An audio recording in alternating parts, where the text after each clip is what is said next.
이들도 업무를 수행하면서 따라야 될 법률이 있습니다. 공공기관 정보보호에 관한 법률이라든지 개인정보보호법 여기에 따라가지고 공개할 수 없는 그런 상황입니다. 개인정보 계속 얘기하시는데 특정 중대범죄 피의자 등 신상 정보 공개에 관한 법률 아시죠? 그 대상이 어떤가 하면은 내란과 외환죄가 해당이 되고 범죄단체 조직, 폭발물 사용자, 살인 등 강력범죄, 성폭력범죄 이러한 인원들에 대해서는 실제 신상 정보 공개를 할 수 있는 법률이 있어요. 지금 내란과 외환죄는 정보 공개가 가능한 것이고 체포영장 집행은 공모 과정이기 때문에 윤석열 내란수계 같은 경우는 내란죄, 외환죄 다 혐의를 받고 있잖아요. 이런 인원들에 대해서는 CCTV라든가 바디캠은 공개할 수 있는 겁니다. 근데 뭐 계속 개인정보 보호 활용하세요? 우리 국민들이 원하는 것은 그때 사항이 정확히 어떻게 됐는지를 알고 싶어 하는 겁니다.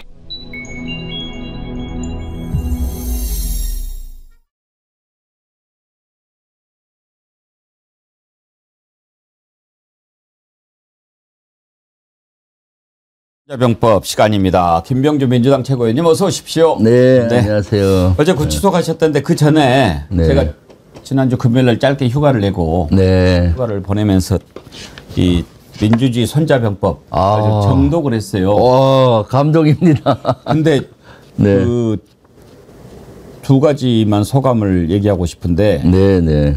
이거는 제가 그냥 한 번 볼 책이 아니더라. 이걸 옆에다가 딱 두고 네. 삶의 지혜가 필요할 때 네. 수시로 네. 꺼내서 볼 만한 귀한 글들이 너무 많이 있어요. 아이고 감사합니다. 그래서 여기 이제 보면은 손자병법에 그 여러 가지 있지 않습니까? 네. 그를 좀 직접 써가면서 네. 공부도 좀 하고 그래야 되겠다 그런 생각이 들었고 또 하나는 이제 내란 과정에 여러 가지 이제 그 우리 김병주 최고위원님이 활약하신 것들이 이렇게 손자병법을 통해서 기술이 돼 있잖아요. 네. 이걸 다시 보는데 막 소름이 막 끼쳐요. 그렇죠. 네. 이때 우리가 이렇게 안 했으면 어떻게 됐을까. 네. 막 그런 생각이 나가지고 네. 아주 정말 여러 가지 참 좋은 책이라서 우리 많은 분들한테 소개해주고 싶다 하는 생각도 들었고. 아이고 감사합니다. 네, 정말 네. 잘 읽었다. 네. 좋은 책을 편해 주셔서 감사하다. 그 말씀을 드리고 싶었습니다. 아이고 그걸 정독을 해주셔갖고 감동입니다 오늘. 아이고. 그리고 이제 또 이제 뭐 재판 뭐 3쇄 4쇄 계속 들어갈 텐데 네. 또 이렇게 좀 조금 손봤으면 하는 거 하나 있어가지고 제가 네. 여기 알려드릴 테니까 참고해 주시고. 네. 또 하나 안규백 국방장관. 네. 안규백 장관도 사실 원래 이 양반이 문자 속이 깊어요. 네, 그렇습니다. 어려서부터 한자 할아버지한테 한자를 배워가지고 네. 한문 속이 아주 깊은 양반입니다. 네. 그렇죠. 어려서부터 잘 아는. 그렇죠. 네. 가지고 아마 국회의원 가운데 제일 그 한문은 많이 할 거예요. 네. 근데 안규백 장관도 네. 우리 김병주 의원님 그 손자병법을 읽었나 봐. 네. 오늘 기사가 딱 떴는데 제가 이 책에서 읽던 게 나와가지고 너무 반가워가지고 1호 지휘 서신을 내렸어요. 네. 기본에 충실한 군, 책임을 다하는 군, 전우를 먼저 생각하는 따뜻한 군이 진정한 강군이다. 그러면서 상하 동욕자 승, 네. 위아래가 같은 그렇죠. 뜻을 품고 나아가면 어떤 난관도 극복한다. 네. 우리 김병주 최고위원님 민주주의 손자병법에 있는 내용이죠. 네. 내용이잖아요. 네, 예. 그거를 따가면서 모두의 하나된 마음이 필요하다. 나도 네. 여러분과 동고동락하며 초급 및 중견 간부들의 처우를 실질적으로 개선하고 다양한 사기 진작 대책을 마련하겠다. 이렇게 약속을 했더라고요. 네. 아하, 우리 안 장관도 김병주 최고님 민주주의 손자병법 읽었구만. 네. 알았어요. 상하 동욕자승은 예. 손자병법에 승리하는 5가지 요소가 나옵니다. 그 중에 한 요소가 상하 동욕자승입니다. 예. 상급자와 하급자, 부대원이 똘똘 뭉쳐서 하나의 욕망으로 하나의 생각으로? 목표 예. 아래 싸울 때 승리한다. 단결의 의미가 실제 승리하기 위한 한 조건입니다. 5가지 그렇죠. 조건 중에 예. 그걸 안규백 장관이 얘기를 한 것 같네요. 네. 반드시 이 책들 한 번씩 꼭 읽어보시기를 제가 추천드립니다. 예, 좋은 책 펴내주셔서 감사하다는 말씀 다시 한번 드립니다. 네. 아이고 감동입니다. 그렇게 정독을 상하 동력자석이 손자병법에 있다는 것까지 캐치하셨네요. 아우, 역시 우리 다음 네. 계속해서 민주주의 손자병법 2, 3 막 이렇게 펴내세요. 네. 손자병법이 내용이 많잖아요. 네, 그럼요. 네. 많죠. 그래서 네. 내란이 아직도 진행 중이니까 네. 내란에 대처할 때는 어떻게 해야 되는지, 네. 그리고 이제 내란을 진압하고 나서 평상시에는 또 어떻게 해야 되는지, 네. 그리고 또 다가오는 미래 위협에 대해서는 또 어떻게 대비해야 되는지, 네. 이런 게 다 손자병법에 있을 거 아닙니까? 다 있죠. 네, 네. 대단합니다. 아이고, 우리 배봉기 선생님 이렇게 훌륭하신지 알았지만은 이렇게 또 아이고. 여름에 정독까지 해주시고 보니까 오탈자까지 확인해서 저한테 카톡을 보내주셨는데 너무 고맙습니다. 이 책이 22,000원인데 네. 베르사 이후의 장마님은 저도 쿠팡에서 샀습니다. 19,800원. 네. 쿠팡에서 이 책도 파나 봐요? 네, 아마 팔 걸로 보입니다. 쿠팡에서 책도 팔아요? 네. 오. 네, 예. 근데 쿠팡에서 사면 더 싸게 파는가? 아니요, 거기 출판사들이 다 10% 디스카운트해서 정가는 22,000원으로 나와 있는데 아마 19,800원에 교보문고나 뭐 저런 데도 다 판매하는 그렇군요. 걸로 알고 있습니다. 네.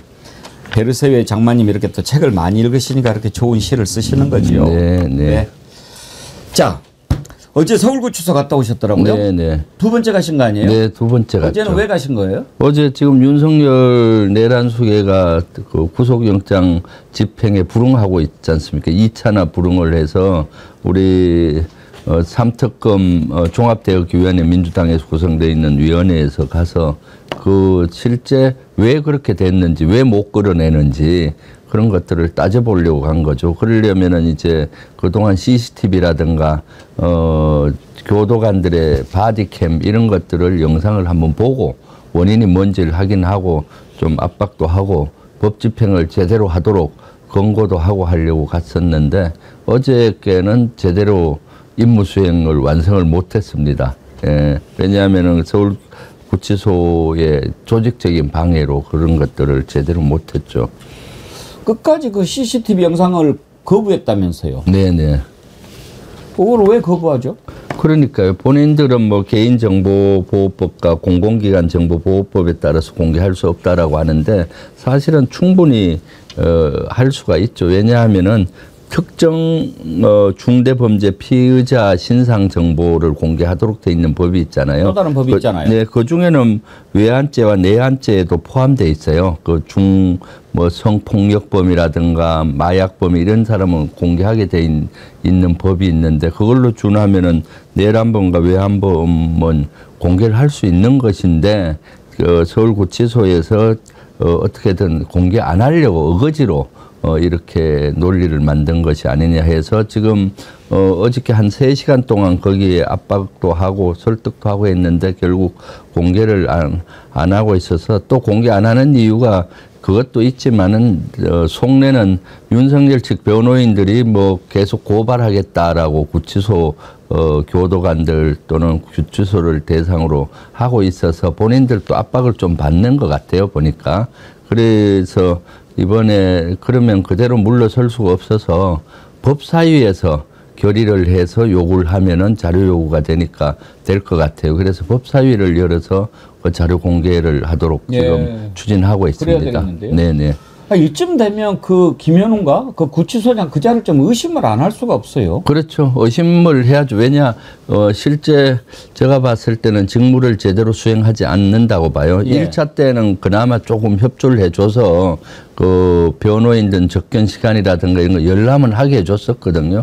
근데 이번에 갔을 때는 아예 회의실도 준비를 안 해놓고 마이크도 뭐 없더라고요. 네네 마이크도 하나 없어서 갖고 막 왔다 갔다 하더라고요. 네, 나중에 설치하라니까 겨우 하나밖에 없다라고 막 하고 그다음 처음에는 보좌진들도 못 들어오게 하다가 우리가 또 강하게 요구하니까 보좌진도 들어오고 아주 어저께는 비협조적으로 나왔습니다. 네. 그러니까요.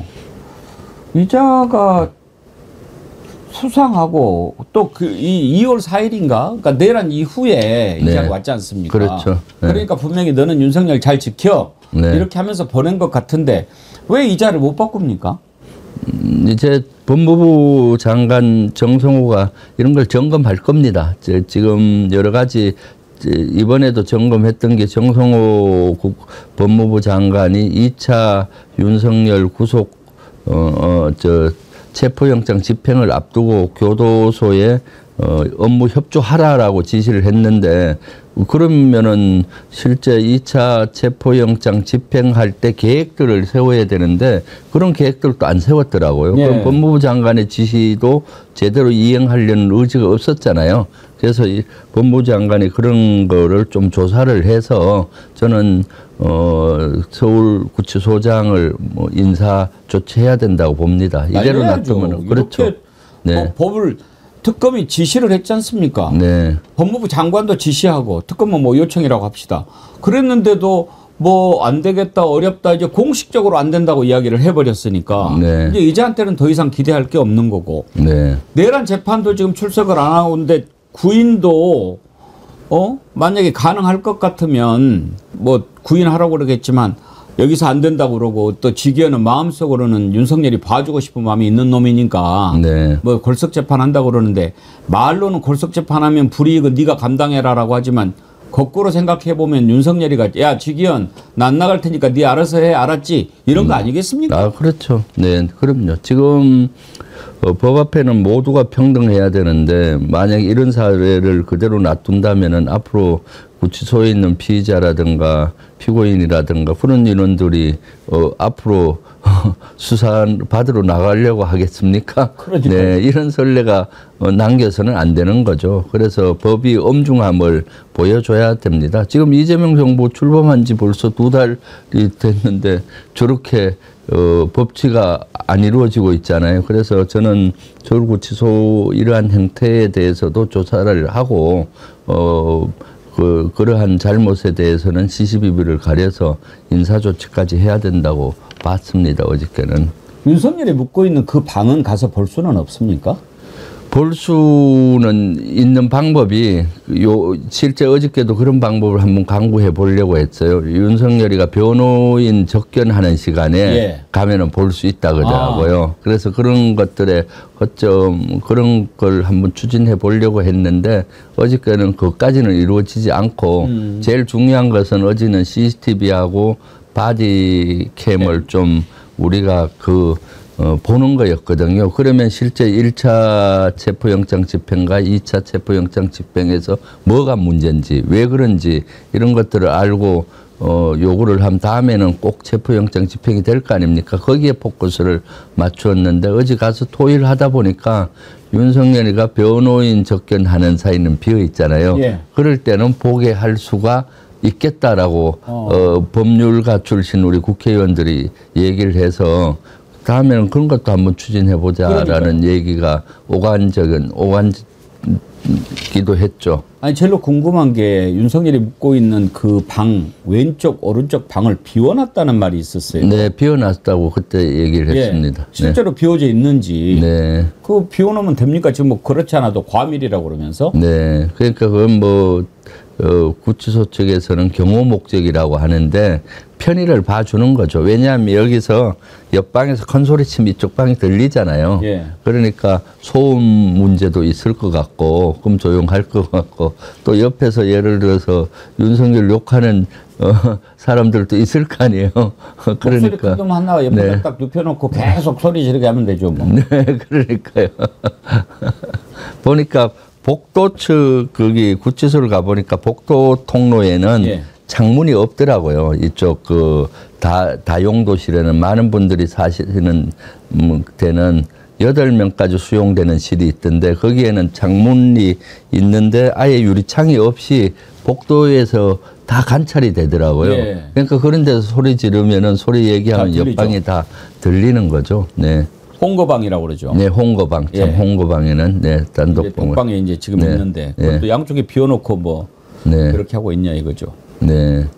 이제 오늘 김건희가 구속될 거 아닙니까? 네. 구속될 거라고 보시죠? 저는 뭐 구속될 거라고 확신합니다. 예. 증거가 넘치잖아요. 구속될 사유들이. 증거 인멸 시도한 네. 것 좀 보십시오. 근데 네. 지금 생각해 보면은 그때 당시에 특검이 김건희 오빠 장모 집에서 목걸이를 찾아냈잖아요. 네. 대단하다 했는데 지금 보면 서희건설에서 사준 것 같은데 네. 그 모조품이 거기서 발견됐잖아요. 네. 그러니까 모조품을 숨겨놓고 슬그머니 말을 흘려가지고 네. 그쪽에다가 했다. 그런 식으로 오히려 역정보를 준 것 같아요. 네, 그렇죠. 김건희도 손자병법 좀 보는가? 김건희는 이런데 머리가 돌아가는 게 빠른 걸로 보이는데 아마 그것이 문제가 되니까 아마 변호인들하고 뭐 또 워게임을 많이 하지 않았겠습니까? 그렇겠죠. 네, 그래서 본인들이 빠져나갈 구멍으로 모조품을 사서 뭐 이렇게 해서 마치 그걸로 이렇게 하려고 하는. 그런데 그런 주장들이 예전에 모조품을 어머니한테 사줬는데 빌렸다 뭐 이런 얘기들을 했던 것 같은데 사준 시점하고 모조품이 나온 시점하고 또 다르잖아요. 예. 네. 말이 안 되는 얘기죠. 네, 네. 진품이 나오기 전에 모조품을 샀다는 거니까.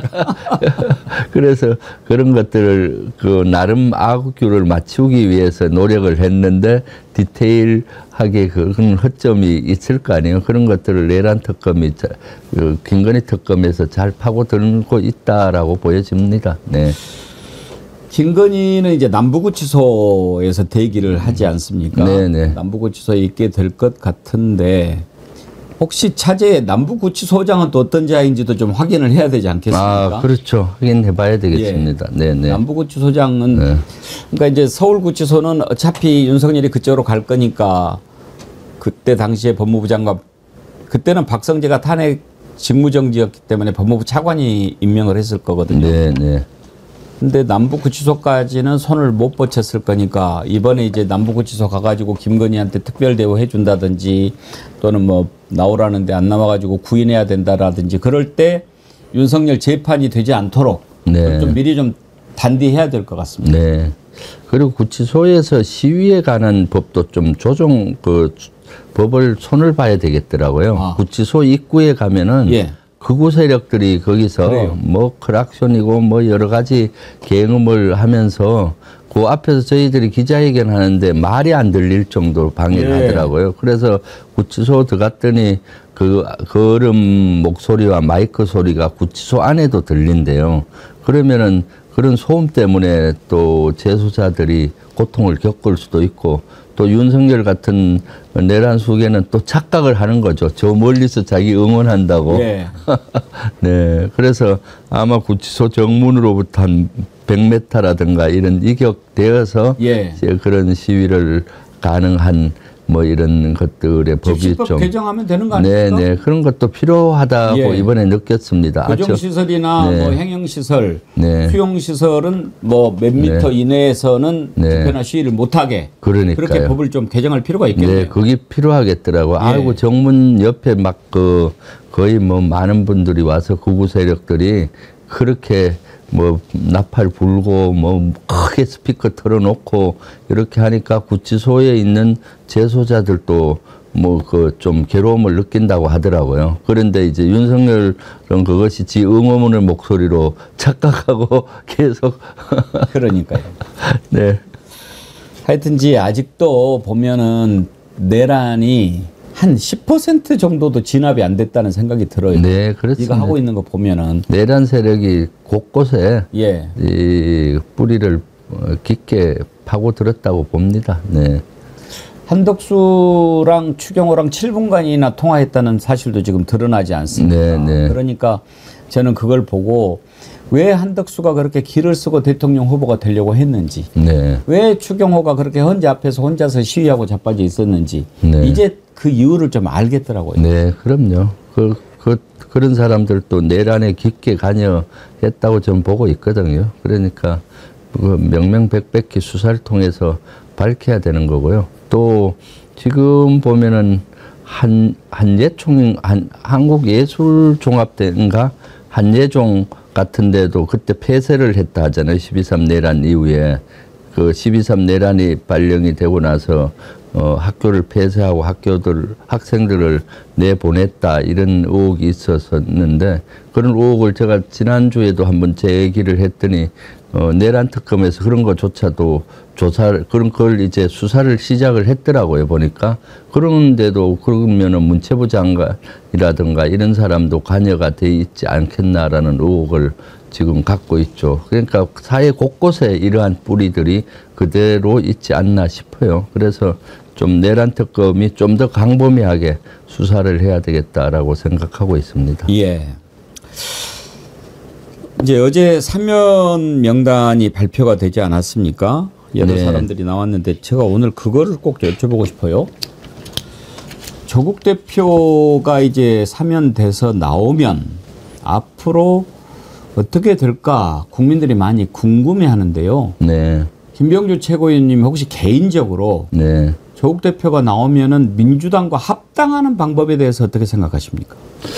아마 지금 사실 요거는 조심스러운 면이에요. 아직 합당에 대한 어떤 컨센서스도 돼 있지는 않습니다. 우리 당에서도 그런 입장 정리는 안 돼 있는 거고 아마 조국 혁신당에서도 그런 건 안 돼 있을 거라고 봅니다. 그런데 제가 봤을 때 일단 뭐 조국 혁신당은 본인들이 새빙선 역할을 한다고 윤석열 정권 무너뜨릴 때 했고 또 일정한 부분의 역할은 저는 했다고 봅니다. 뭐 전부 했다고 동의할 수는 없지만은 지금으로서는 조국 혁신당이 그대로 있는 상태에서 여러 가지 서로 공조하는 체계가 나을 것 같고요. 조국 혁신당 입장에서도 아마 저는 우려되는 지점은 지방선거예요. 지방선거에 또 많은 후보를 내려고 할 것이고 그러면 치열한 경합 지역이 있지 않습니까? 국민의힘하고. 그러면 조국 혁신당 우리 후보 나오게 되면은 이기가 쉽지 않는 구도라서 그런 것들에 대해서 사실 우려되는 지점은 있습니다. 바로 그 점 때문에 여쭤보는 거거든요. 네네. 그래서 예.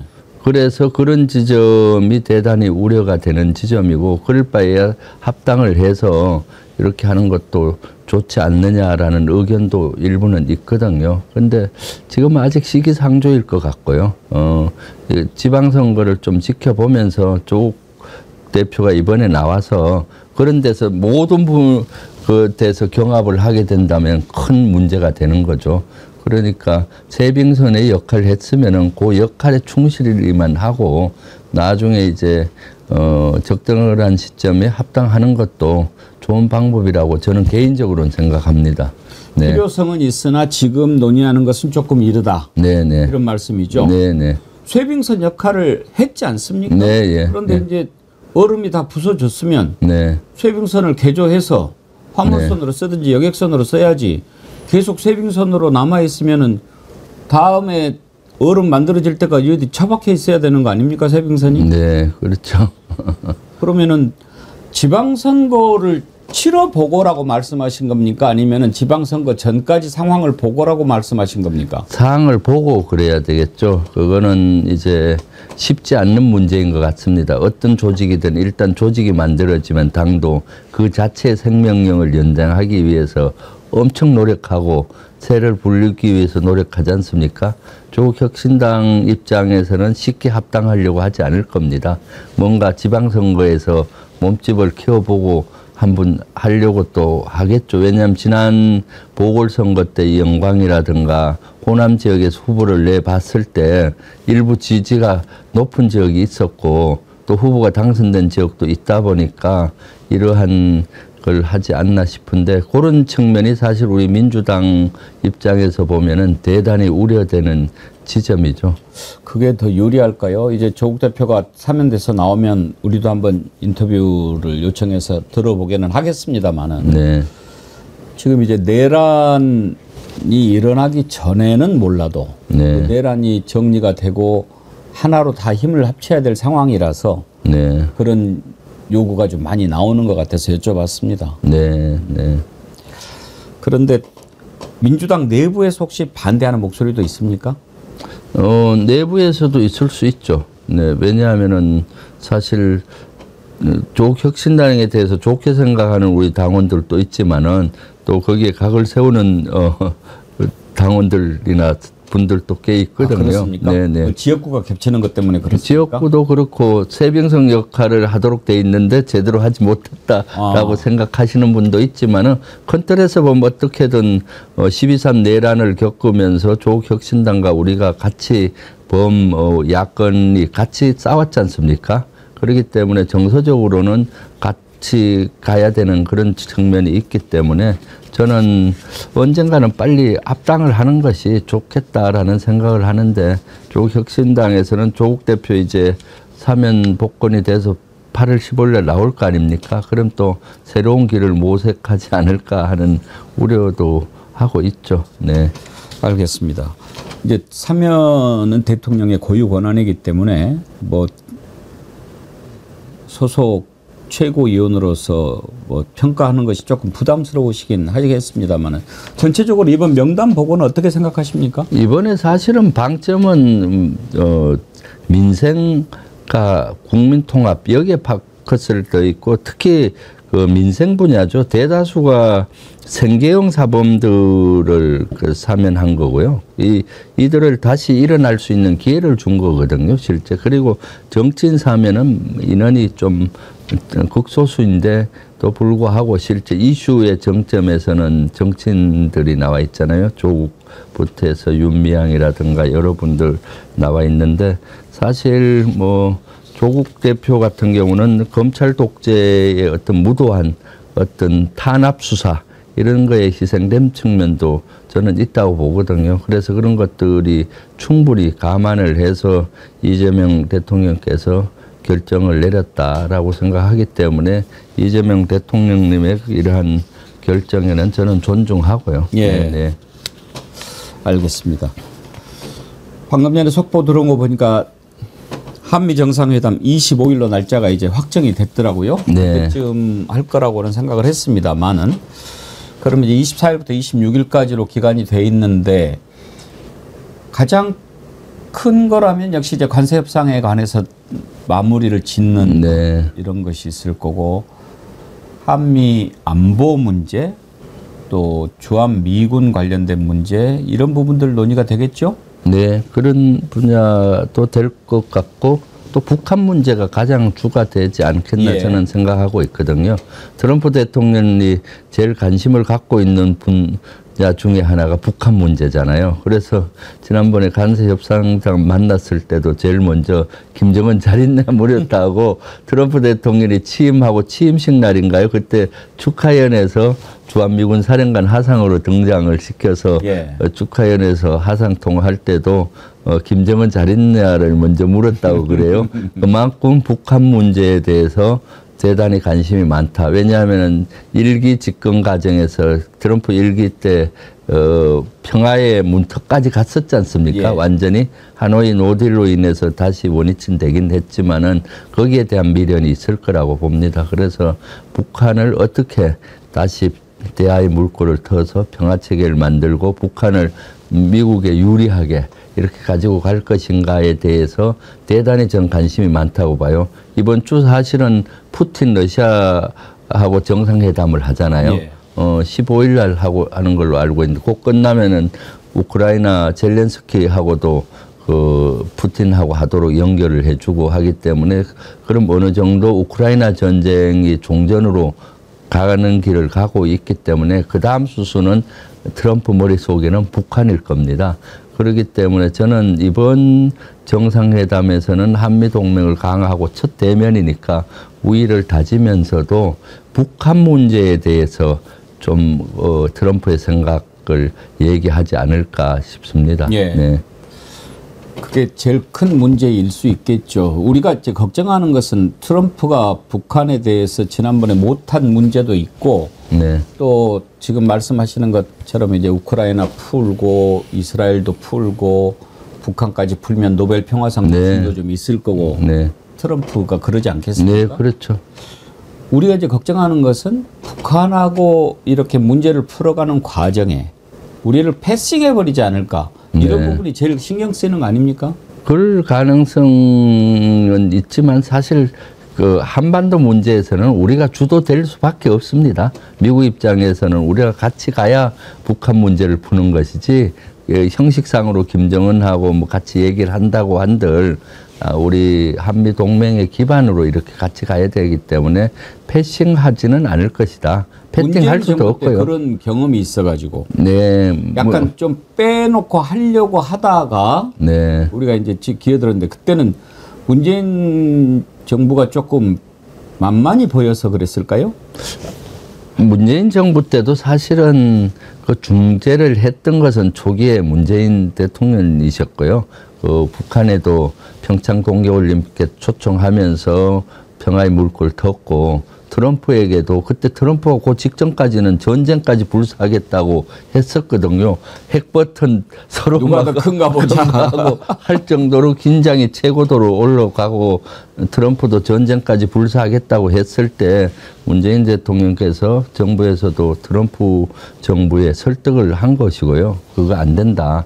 평화의 물꼬를 털자. 그리고 평창 동계올림픽에 올 테니까 거기 또 미국 연결을 해주고 그렇게 다 주도를 했습니다. 하는데 이제 의제 과정에서나 예를 들어서 판문점에서 트럼프하고 김정은 만나고 할 때 그때 조금 뭐 패싱을 했다 이런 것들이 있긴 했지만은 그래도 계속 정보 공유는 했었는 거죠. 그래서 큰 틀에서는 문재인 정부에서도 실제 미국이 문재인 정부를 패싱한 건 아니다.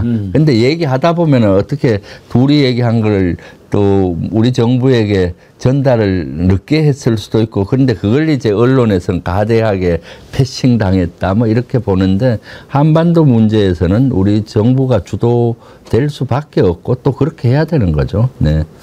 근데 이제 한미 정상회담을 앞두고 주한 미군 사령관이 공개적으로 네. 발언을 하면서 주한 미군은 숫자가 중요한 게 아니고 케이퍼빌리티가 중요하다 이렇게 얘기를 해서 이거는 무슨 의미일까 우리가 궁금해하거든요. 네.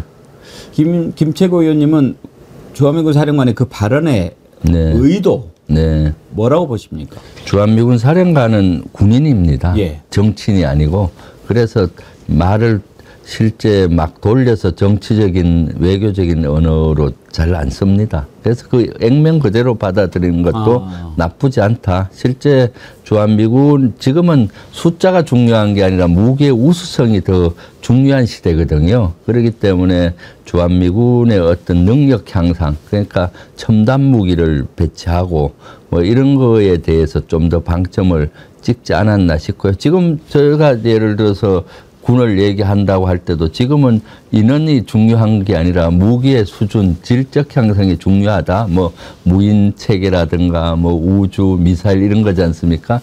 그렇게 받아들이는 게 맞을 것 같고요.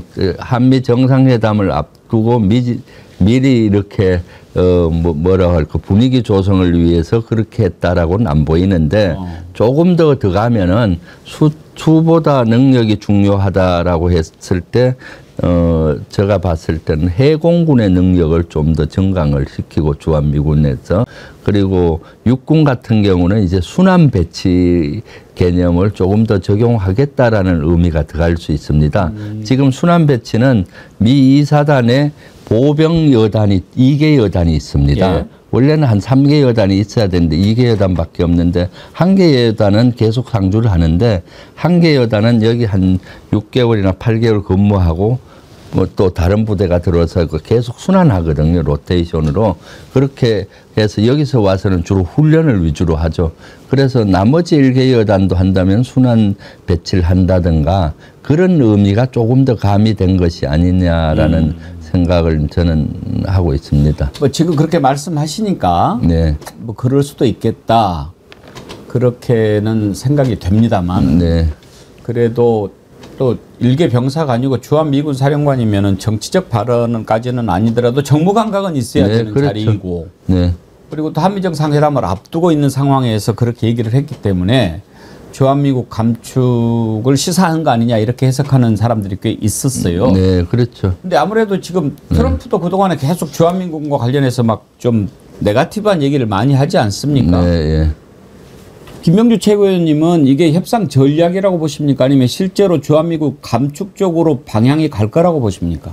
감축적으로 가기는 쉽지가 않습니다. 왜냐하면 지금 주한미군을 분석하면은 감축할 인원도 없어요, 솔직히. 아, 그렇습니까? 예, 거의 최소 아닙니까? 네, 28,500명 중에 예. 감축을 한다면은 보호병을 육군의 보호병을 주로 해야 되는 예. 거거든요. 근데 사실 조금 전에도 말씀드렸지만은 이 사단 자체도 원래 보병 3개 여단인데 아예 예전부터 2개 여단은 1개 여단이 감축되고 2개 여단밖에 없어요.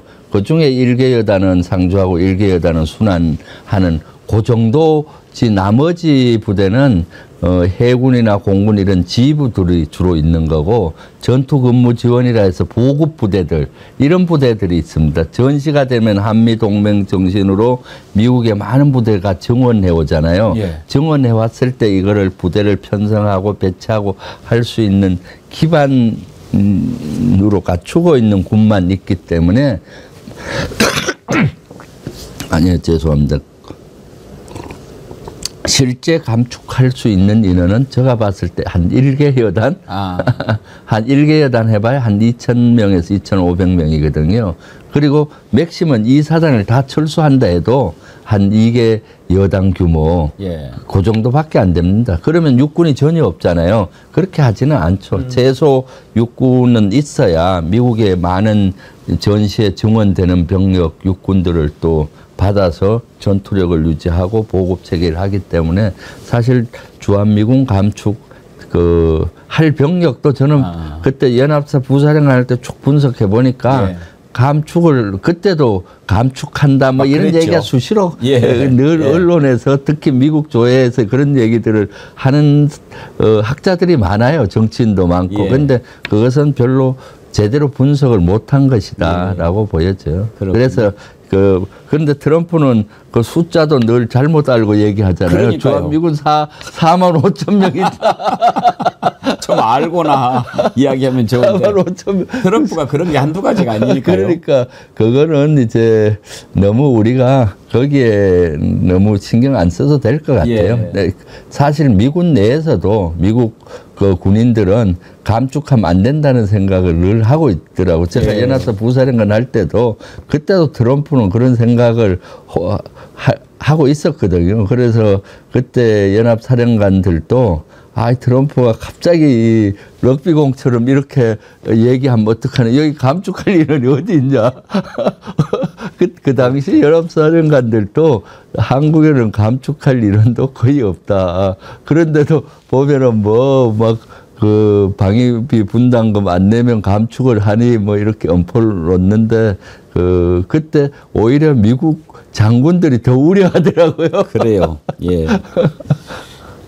이재명 정부 안에 전시작전권을 환수하겠다는 것이 공약사항이었죠. 네네. 그러면은 그 부분은 어떻게 우리가 전시작전권 환수 얘기하면 미국이 좀 불쾌해야 합니까?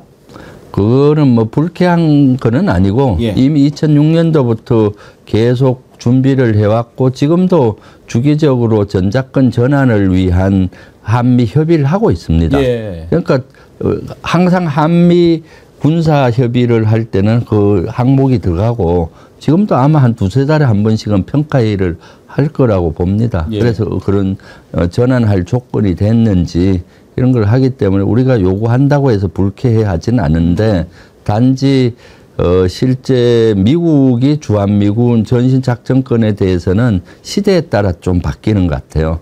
2006년도만 해도 중국이 크게 부상을 하지 않을 때는 빨리 전작권을 한국에게 주고 미국 입장에서 우리는 좀 자유롭게 대만 내에서 뭐가 일어나면 바로 움직이고 좀 자유로워질 거 아니에요. 예. 전작권을 한국에 주면 한국의 방어를 책임을 해서 조금 뒤로 가니까 예.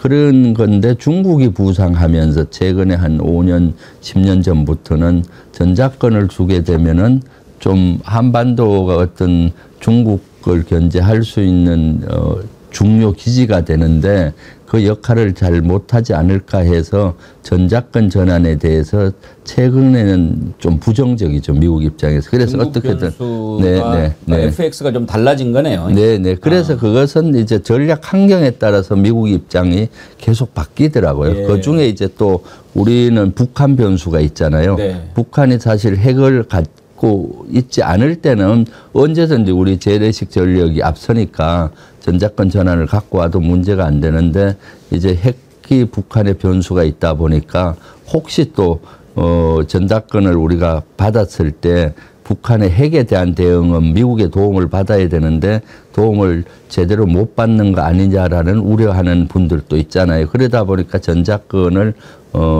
어떻게 해야 되느냐 갖고는 오되 시점의 문제잖아요. 그래서 현재 우리 정부의 입장도 전작권 전환은 시점을 정하지 말고 미국과 협의를 해서 순조롭게 이렇게 해야 되겠다는 입장이죠. 네.